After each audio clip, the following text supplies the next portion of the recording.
역사서와 다르게 어떤 일어난 일을 다 기술하는 형태로 기록되지 않았기 때문에 때로는 설명이 부족합니다. 압축되어 있기 때문이죠. 또 예언서와 같이 구체적인 죄를 책망하고 또 지적하며 권면해주는 그런 내용도 아닙니다. 인생의 여러 가지 의미를 탐구하고 고민하는 욥기나 전도서나 그런 내용들과 또 다릅니다. 그러나 시편은 역사서보다도 훨씬 더 강력한 하나님의 역사를 증거하고 있고, 예언서보다도 우리의 죄를 더 깊이 지적하고 있고, 또 다른 어떤 책보다도 깊이 있게 하나님의 임재를 만나게 하는 그런 귀한 책입니다. 사실 그래서 시편을 말씀을 전한다는 것은 두려운 일입니다. 인생의 경륜과 또 깊은 어떤 경험을 통해서 하나님의 살아계심을 깊이 체험한 사람들만이 이 시편의 의미를 깨닫고 나눌 수가 있기 때문이죠. 그래서 우리 믿음의 깊이가 더해 갈수록, 또 우리가 하나님 앞에 더 가까이 갈수록 우리가 깨달아지고 느껴지는 것이 시편입니다. 하나님과 더 가까우면 가까울수록 이 구절이, 이 고백이 이래서 이렇게 고백을 했구나. 인생의 다양한 상황을 많이 경험한 그 속에서 하나님을 자꾸 부르짖은 성도들이 체험할 수 있는, 깨달을 수 있는 말씀이 시편이 아닌가 생각합니다. 그래서 어떤 신학적 해석이나 또 어떤 주석을 통해서 깨닫는 게 아니라 우리의 삶의 현장에서 깨달을 수 있는 말씀, 그것이 시편입니다. 그 시편의 말씀이 마음속을 마치 찌르듯이 그 시편을 통해서 우리의 눈에서 눈물이 터져나오고 시편이 우리의 삶을 붙잡는다면 여러분 틀림없이 하나님과 동행하는 삶을 살고 계신 것입니다. 시편은 우리의 감성을 담아서 하나님께 드리는 기도이기 때문입니다. 그것이 때로 부정적인 감정이든 긍정적인 감정이든, 때로는 하나님을 향한 사랑과 신뢰의 고백이 있지만 때로는 하나님을 향한 탄식과 원망과 때로는 불평, 때로는 이해할 수 없는 고통 앞에서 절규하는 그런 성도들의 감정을 드리는 기도가 시편이기 때문이죠. 그래서 때로 탄식하는 기도, 하나님을 원망하고 하나님께 실망하며 드리는 그 기도를 읽으면서 우리는 공감을 하는 거예요. 필립 얀실은 그런 책을 썼죠. 하나님께 실망했습니다. 그 책에 보면 하나님께 전혀 실망하지 않는 사람이 있다면 그는 바로 무신론자다. 하나님을 믿지 않는 사람은 하나님께 아무런 기대를 하지 않기 때문에 실망한 일도 없어요. 시편에 나오는 많은 기자들의 실망과 원망과 그런 어떤 탄식은 하나님을 알기 때문에, 하나님과 동행하기 때문에, 하나님을 신뢰하기 때문에 생기는 것입니다. 때로는 사랑의 고백, 찬양의 고백, 감사의 고백이 있지만 때로는 원망과 탄식과 아픔의 고백도 동시에 나옵니다. 그래서 우리는 이 시편을 통해서 우리의 감성이, 우리의 정서가, 우리의 마음이 머리와 논리가 아니라 우리의 마음이 하나님께로 직접 나아가서 그 하나님의 임재를 만나는 그런 체험이 이 40일 동안 있게 되기를 축원합니다. 시편 1편은 시편 전체의 서론입니다. 시편 전체가 어떤 의미를 담고 있는지를 우리에게 보여주죠. 아름다운 문학적인 시의 법칙에 따라서 쓰여진 시입니다. 1절의 첫 단어를 보면은 히브리어 알파벳의 첫 자음으로 시작합니다. 우리는 이 기억이죠. 우리는 거기는 알렙이라 그러는데 그 히브리어 자음으로 시작해서 마지막 6절의 마지막 단어는 히브리 알파벳의 마지막 자음으로 끝나요. 처음과 마지막, 그것이 주는 메시지는 뭡니까? 인생의 시작과 끝, 우리 인생의 전체를 포괄할 수 있는 그런 메시지, 우리 인생의 처음과 마지막이 어떻게 되어야 할지를 우리에게 보여주는 것이죠. 그 첫 번째 단어는 뭐로 시작합니까? 복 있는 사람은, 이렇게 시작하죠. 근데 히브리어를 보면 이건 감탄사입니다. 복되도다, 복되도다. 느낌이 다르죠. 복되도다. 이 복이라는 단어를 또 복수형으로 썼어요. 그럼 또 강조한 거예요. 오, 이 놀라운 축복들이요, 이 아름다운 축복이요, 축복이 마치 겹겹이 쌓여 있는 것처럼, 그래서 아주 그냥 복덩어리를 만난 것처럼 이거는 너무나 축복된 거다. 오, 아름다운 복이여, 복되도다. 이러이러한 사람들은 이렇게 시작이 되는 거예요. 복에 대한 감탄입니다. 근데 마지막 단어는 뭐로 끝납니까? 망하리로다. 망하는 인생에 대한 안타까움과 탄식으로 끝나는 거예요. 복된 삶과 망하는 삶, 축복된 인생과 멸망하는 인생, 이 두 가지에 대조되는 인생을 우리에게 보여주는 시입니다. 인생의 처음과 마지막이 이렇게 복된 삶으로 시작되고 복된 삶으로 끝나는 인생이 있는 반면에 망하는 인생으로 끝나는 삶이 있다. 복에 대한 감탄과 탄성으로 시작해서 멸망에 대한, 망하는 인생에 대한 안타까움과 탄식으로 그렇게 끝나고 있는 것입니다. 인생에는 많은 길이 있는 것 같지만 단 두 개의 길이 있을 뿐이라는 거예요. 우리 인생에는 여러 가지 많은 선택을 합니다. 그래서 많은 인생의 삶을 삽니다마는 그 모든 삶은 사실은 두 가지의 인생으로 정리된다는 거예요. 복된 삶과 멸망의 삶, 생명의 삶과 그리고 죽음의 삶, 의인의 삶과 악인의 삶, 이것을 여러 가지 표현을 통해서 우리에게 대조하고 있습니다.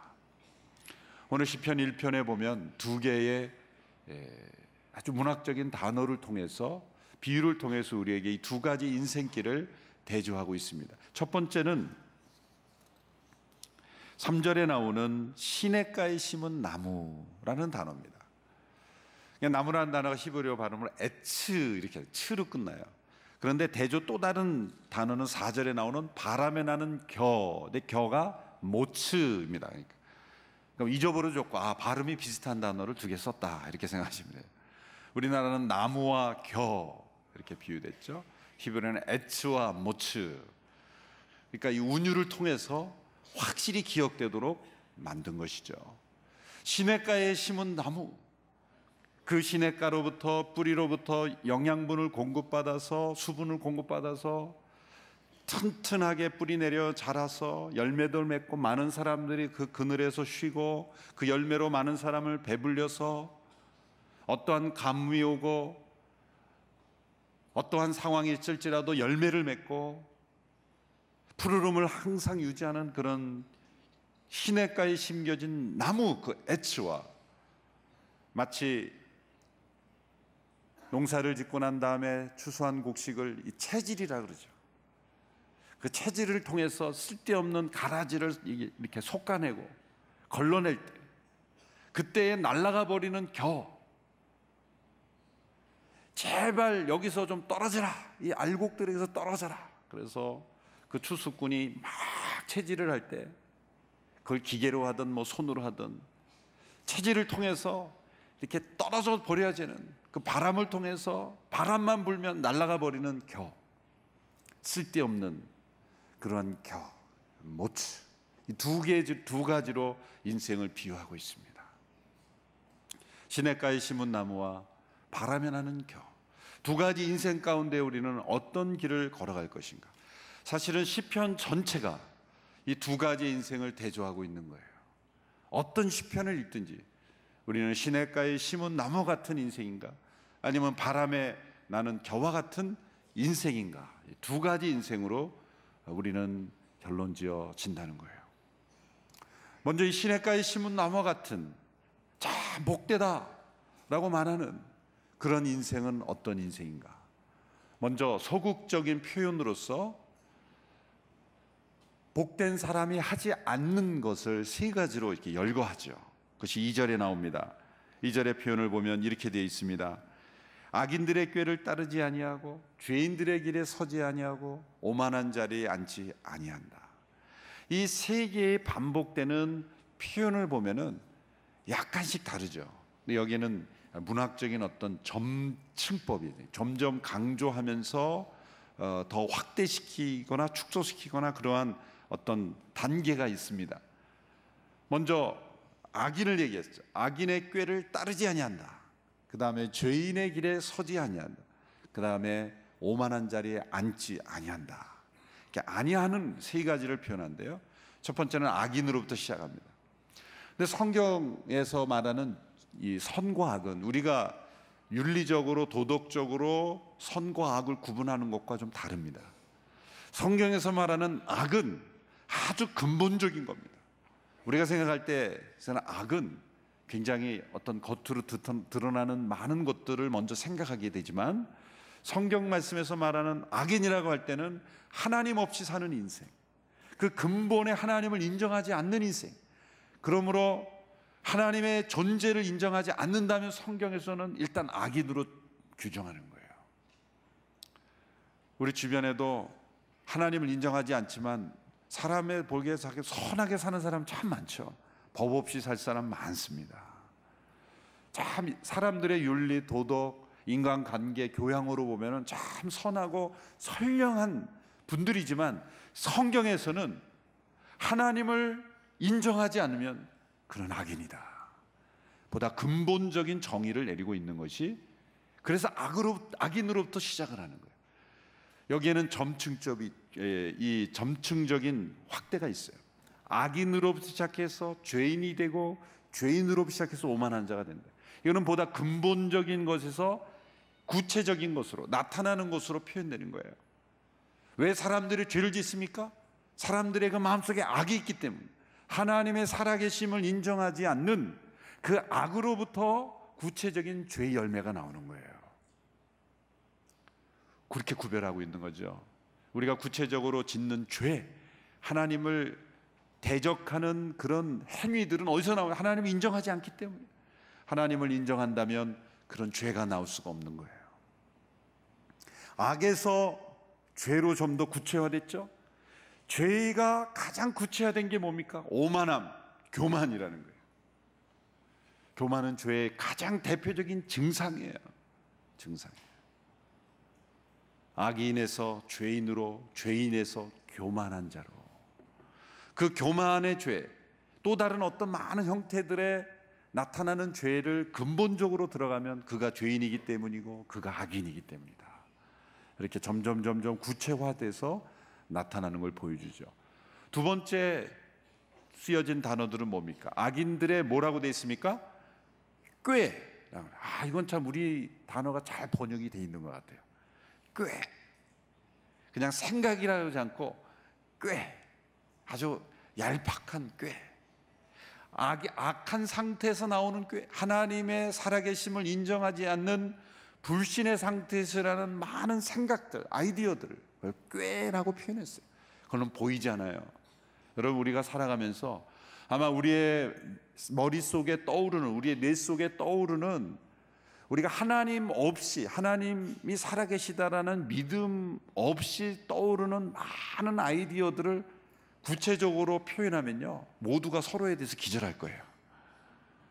우리들의 머릿속에 얼마나 많은 꾀가 있습니까? 불신에서 나는 얼마나 많은 꾀가 있습니까? 그러나 그건 보이지 않아요. 꾀의 단계예요. 그런데 그 다음에는 뭐가 나옵니까? 죄인들의 길이란 뭘까요? 이거는 많은 사람들이 지나다녀서 굳어진 게 길이에요. 자주 반복됨으로써 이제는 걸어갈 수 있게 된 것이 길이에요. 여기서 말하는 길은 물리적인 공간에 우리가 다니는, 차가 다니고 사람이 다니는 그런 길을 의미하는 게 아니죠. 그런 길일 수도 있지만 생각의 길이 있어요. 마음의 길이 있어요. 우리 행동의 길이 있어요. 어떤 꾀가 한 번은 구체적으로 표현돼요. 그런데 한 번만이 아니라 그 꾀가 자주자주 행동으로 나타날 때 그것은 길이 되는 거예요. 그런 죄인들의 길이 되는 거예요. 한 번 길이 열리면 이제는 그 길로 걸어가기가 더 쉬워지는 거예요. 그 길로 계속 가다 보면 어떻게 됩니까? 오만한 자의 뭡니까? 자리, 아주 눌러 앉은 거예요. 이제는 고착화된 거예요. 자리가 된다는 건 뭐야? 우리의 세계관 속에 이제는 단지 어떤 반복되는 습관 정도가 아니라 완전히 굳어져서 우리의 세계관 속에, 우리의 무의식 속에 자리를 잡고 있는 거예요. 신약에서는 이것을 가리켜 사단의 견고 진이다 이렇게 표현했어요. 진, 스트롱홀드. 이거는 자기 스스로도 벗어날 수 없는 그러한 자신의 세계관과 가치관과 그 사고방식 속에 완전히 자리 잡은 거예요. 자리 잡은 거예요. 루터라는 분이 그런 말했죠. 새가 당신의 머리를 지나가게 할 수 있어도 머리 위에 둥지를 틀게 하지 마라. 우리가 죄의 생각, 악으로부터 나오는 꾀의 단계에서 그것을 행동으로 자주 옮기게 될 때는 그것이 죄인의 길이 되고, 그리고 계속 그 길로 갈 때는 이제는 완전히 자리 잡고 앉아 있는 거예요. 세 번째 동사도 거기에 점층법이 있죠. 처음에는 어떻게 됩니까? 악인들의 꾀를 따르다. 두 번째는 죄인들의 길에 서다.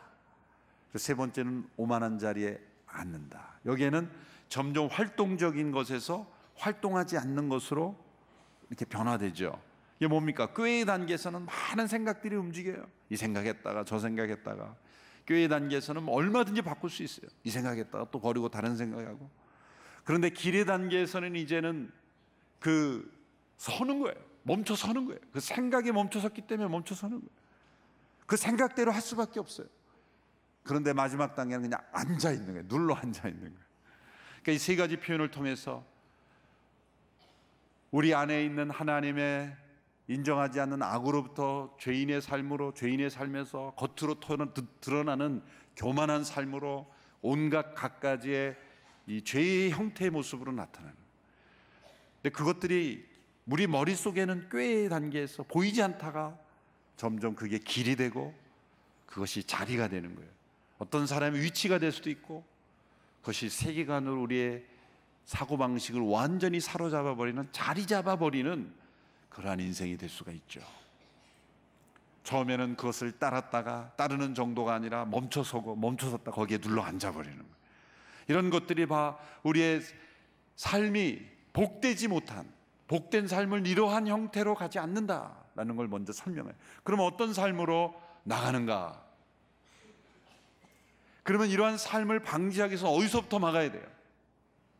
오만한 자리에 앉아있는 사람을 참 일어나게 해서 내려오게 하기는 힘들어요. 죄인들의 길에 서 있는 사람을 또 변화시키는 것도 힘들어요. 그러니까 어디서부터 문제를 해결해야 됩니까? 악인들의 꾀부터 해결해야 돼요. 꾀. 생각과 마음에 유동적일 때, 변화가 가능할 때, 그때부터 사로잡아야 되는 거예요. 그 영적 전쟁의 현장인 거예요. 그래서 그는 이렇게 되지 않고 어떻게 해야 됩니까? 오직 여호와의 율법을 즐거워하여 주야로 그 말씀을 묵상하는 자로다. 이 악인들의 꾀와 여호와의 말씀을 즐거워하고 묵상하는 것이 대조가 되고 있죠. 우리가 악한 이들의 꾀를 따르지 할 수 있는 유일한 비결은 뭡니까? 하나님의 말씀을 즐거워하고 그 율법을 주야로 묵상하는 길밖에 없는 거예요. 우리들의 꾀를 악인들의 꾀가 아니라 하나님에게서 나온 말씀의 지혜로 가득 채우는 길밖에 없는 겁니다. 그 영적 전쟁에서 승리하는 거예요. 보이는 사탄아 물러가라, 이런 것만이 영적 전쟁이 아니라, 물론 영적 전쟁이에요. 보이는 귀신을 떼어쫓고 어떤 영역에 있는 그런 사단의 세력과 대적하는 것도 있는데, 가장 치열한 영적 전쟁터는 어디입니까? 우리의 생각이에요. 우리 안에 있는 악으로부터 나오는 그런 꾀들이 사라지는 거예요. 왜? 하나님의 말씀을 즐거워하고 그 율법을 주야로 묵상하기 때문에 모든 꾀가 다 사라지고 하나님의 말씀에서 나오는 선한 지혜들만, 의인의 지혜들만 가득한 거예요. 여러분이 40일 우리 기간을 통해서 우리의 머릿속에 있는 꾀가 다 사라지고 하나님이 주신 지혜로 가득하게 되기를 축원해요. 영적 전쟁에서 승리하게 되는 거예요. 사람은 무엇인가 즐거움이 있어야 돼요. 왜? 우리는 그렇게 우리의 마음에 즐거워하도록 창조되었기 때문이에요. 사람은 자기가 즐거워하는 대로 행동하게 돼 있어요. 이걸 하라 하지 말라 할 필요가 없어요. 어쩌면 즐거워하면 하게 돼 있는 거예요. 즐거워하면 하게 돼 있는 거예요. 따라서 그 즐거움의 내용을 바꿔버리면, 예를 들어서 교만하지 마라, 또 죄를 짓지 마라, 이렇게 하지 마라, 나는 율법적인 지시로는 사람은 잘 변하지 않아요. 그런데 그 마음에 즐거워하는 게 바뀌어버리면요, 하지 말라 그래도 하고 하라 그래도 하지 않습니다. 우리의 마음의 생각의 즐거움의 내용이 바뀌어야 돼요. 이 기간을 정해서 우리가 특별히 모여서 말씀 듣고 기도하는 이유는 바로 여기에 있는 겁니다. 우리 마음에 즐거워하는 내용을 바꾸라는 거예요. 하나님의 말씀을 즐거워하고 그 말씀을 묵상함으로써 우리의 악인들에게서 나오는 꾀부터 차단하는 거예요. 그걸 하나님의 말씀으로 채울 때 하나님께서 우리의 삶에 놀라운 변화를 이끌어내실 줄로 믿습니다. 우리 샤이닝 키즈, 우리 아이들이 우리 기를 죽였잖아요. 우리는 몇 구절 지나가기도 어려운데 줄줄줄 이 손가락에 무슨 비밀이 있는 것 같아요. 손가락을 하면서 이렇게 한 절 한 절 암송하는데, 저는 온누리 교회를 이끌어갈 리더십이 다 여기서 나올 거라고 믿습니다. 또 이 나라 민족을 이끌어갈 지도자들이 이렇게 어려서부터 하나님의 말씀으로 그 마음을 생길 때 악한 꾀가 나오겠습니까? 나올 수가 없죠. 떠오르는 게 하나님의 말씀인데, 떠오르는 게 하나님의 말씀인데, 이 암송의 능력은 바로 거기에 있는 거예요. 우리의 마음의 악함으로부터 꾀가 나오지 않도록 차단해버리는 거예요. 그냥 눈뜨면 생각나는 게 말씀이에요. 그냥 말씀이 생각나고, 말씀이 우리의 마음을 주관하고 있고, 묵상된 말씀, 암송된 말씀이 우리의 삶을 주관할 때, 나는 이제 기억력이 없어서 말씀의 암송이 안 돼, 이렇게 포기하지 마십시오. 그래서 저희가 여러분들을 봐드려가지고 한 구절 두 구절로 이렇게 해드린 거예요. 원래는 전체로만 하려고 그러다가, 그렇게 하려다가 제가 용기가 없어서 저보러 먼저 해보라 그러실까봐 한 구절 두 구절 매일매일. 그래서 오늘 1, 2절은 반드시 내가 암송한다. 어떤 결심을 하면은 암송되는지 아세요? 내가 이걸 암송하기 전까지는 밥을 안 먹겠다. 이 결심하면 금방 외워집니다. 그리고 여러분 가족끼리, 또 특별히 우리 살림하시는 그 분들이 가족들에게 이거 암송 안 하면 밥 안 줘. 금방 외웁니다. 금방 외워. 욥이 그런 결심을 했죠. 내가 하나님의 말씀을 묵상하기 전에는 육의 양식을 취하지 않겠다. 내가 일정한 음식보다도 더 주의 말씀을 귀하게 여겼다. 제가 대학 때 그 말씀의 은혜를 받아서 식사하기 전에 꼭 아침에 큐티한 말씀을 암송하고 이렇게 다시 묵상하는 것을 실천한 적이 있어요. 그랬더니 식사 기도가 왜 이렇게 길어지는지 생각이 안 나니까 무슨 말씀이었더라 식사했는데, 그걸 보고 주변 사람들이 참 저렇게 식사 기도를 오래 하는 사람 처음 봤다, 이렇게 은혜를 받는 분들이 있더라고요. 오해를 한 거죠. 시냇가에 심은 나무라는 표현은 어디서 나옵니까? 하나님의 말씀의 이 공급을 계속 우리의 마음과 생각에 받고 있으면 시냇가에 있는 그 물이 계속 나무에 공급이 되기 때문에 시냇가의 나무가 되는 거예요. 그러면은 철을 따라 열매를 맺는 거예요. 철을 따라는 언제든지 기에 닿는 대로 열매를 맺는 거예요. 맺어지는 겁니다. 우리의 마음과 생각이 하나님의 말씀으로 가득할 때 우리의 삶에는 풍성한 열매가 맺어질 줄로 믿습니다. 시절을 쫓아 과실을 맺고 그 입이 푸르지, 그 푸르름을 잃어버리지 않는 그런 인생, 그런 삶이 복되다, 이렇게 변합니다. 그런데 악인은 그렇지 않습니다. 정반대로 바람에 나는 겨와 같이 날라버리고 날아가버리고 쓸데없이 버려져 버리고 사람들이 싫어함을 당하고, 그러한 정반대의 삶을 사는데, 그러한 삶은 얼마나 안타까운 인생입니까? 그런데 후반부에 가보면 이제 5절 6절 이하에 가보면 이제 이렇게 되어 있죠. 1절 2절과 분위기가 반전됩니다. 처음에는 이렇게 시작해요. 복 있는 사람은 이 단순히 시작됐잖아요. 근데 그 주변에는 어떤 사람들로 들려서 있어요. 악인들의 꾀가 있고 죄인들이 걸어가는 그런 길이 있고, 그리고 오만한 자리에 앉아 있어요. 복 있는 사람은 한 사람이고 주변 사람들은 다 많은 사람들이 악하고 죄인의 삶을 살고 그렇게 살아요. 때로는 홀로 그 세상 속에 그렇게 하지 않는 것이 참 외롭고 힘들고, 때로는 왕따 당하는 것 같아요. 다른 사람들이 하는 것 같이 안 하면 굳이 그렇게 할 필요가 있을까? 그래서 복 있는 사람이 좀 외로워 보이지 않아요? 그 1, 2절의 분위기를 보면 복 있는 사람이 악인들의 꾀를 따르지 않고 죄인들의 길에 서지 않고 오만한 자리에 앉지 않을 때, 모든 사람들이 하는 걸 하지 않을 때 얼마나 외롭고 힘들어 보여요. 그런데 5절 6절에 보면 분위기가 반전됩니다. 의인들이 이제 복수가 나오죠. 복수가 나와요. 그래서 5절 6절에 보면은 이런 분위기가 나옵니다. 이렇게 돼 있죠. 악인들은 심판을 견디지 못하고 죄인들이 의인의 모임에 들지 못하리로다. 이제는 거꾸로 역전이 되는 거예요. 죄인들이 의인의 삶에 끼어들지 못하는 거예요. 의인들의 회중에 들지 못하는 거예요. 이제는 의인이 왕따가 되는 게 아니라 죄인이 왕따가 되는 세상이 온다는 거예요. 분위기가 반전되는 거예요. 이제는 혼자가 아니라 여러 많은 회중들이, 모임들이 있어서 악인들이, 죄인들이 어떻게 거기에 낄 수 없을까 그러는데 들지 못하는 거예요. 왜? 바람에 나는 겨와 같이 됐기 때문에 심판을 견디지 못. 이 심판이 모든 걸 역전시키는 거예요. 하나님께서 의인의 삶을 인정하시나 악인들의 길은 망하게 하실 것이기 때문에 하나님의 심판의 자리에 있을 때 역전이 되는 그런 현상이 일어난다는 거죠. 참으로 복된 이유는 무엇입니까? 하나님의 심판을 견딜 수 있기 때문이에요. 참으로 안타까운 망하는 인생은 뭡니까? 하나님의 심판을 견디지 못하기 때문이에요. 그러므로 이 땅을 살면서 우리는 참으로 복된 삶으로 의인의 삶을 선택할 때 때로는 소외받는 것 같고 사회로부터 배척받는 것 같고 또 왕따 당하는 것 같지만 그러나 역전될 때가 올 것이다. 오히려 악인들이, 죄인들이 의인들의 모임에 들지 못하여 탄식하고 안타까워하는 그런 때가 올 것이다. 하나님의 심판이 그러한 역전을 일으킬 것이다.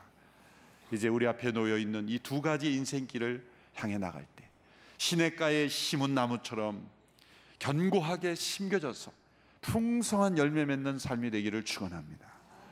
바람에 나는 겨와 같이 날아가 버리는 그런 죽재기의 인생, 그런 어떤 악인들의 꾀를 따름으로 망하는 인생으로 걸어가지 않는 우리 모두가 되기를 주님의 이름으로 축원합니다.